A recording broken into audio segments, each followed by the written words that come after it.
And so now we look at the box of chocolates that's your life. It's your relationships, it's your home, it's your career, it's everything that you're involved in. And we already know that there's some fortunate things that happen to you and there's some unfortunate things that happen to you.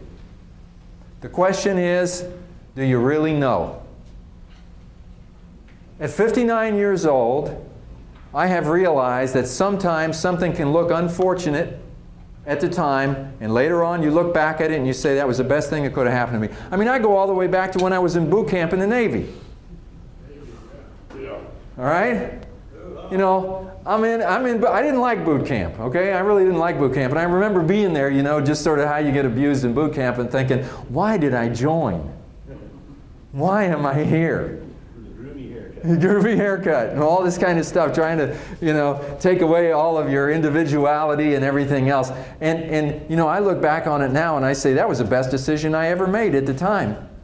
Recently, I got hired to go back to the hometown where I'd been living in New Mexico. It was really an isolated little place, and I hadn't been back for 35 years, and I went back there to do a job there, and I kind of looked up some of my old friends. Oh my gosh, some of them are like, they're still back in, you know, back in those days. They haven't changed much.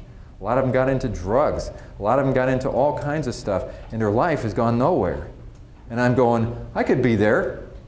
I could be there right there. When I joined the Navy, that was it. They took me away. Took me overseas, took me all kinds of places, and all. And at the time I'm thinking, oh, this isn't such a good thing. How unfortunate. I say that was really a fortunate turn of events. Because when I got out of the Navy, I was on track. And everything was changed for me. I mean, I can think of all kinds of things that have happened in my life. And I've come to the point and say, at the time, it doesn't, if I have a reaction that says this is unfortunate and it causes me to be a complainer and it causes me not to be creative, it's a problem. The best thing I can do is reframe the situation and look at it differently, because you know what? As soon as something happens, it is what it is. It is what it is. Change happens, you don't like it, you didn't invite it, it is what it is. What are you going to do about it? Complain about it or take ownership? Get creative. Find a way to reframe the situation and turn it into something positive. It gets back to the thing we were talking about this morning, victimhood versus ownership.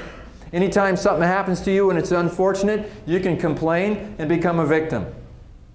Or you can reframe the situation as an opportunity and become an owner. There are lots of things to complain about at Noresco and any other organization in the world. And guess what? The grass is not greener.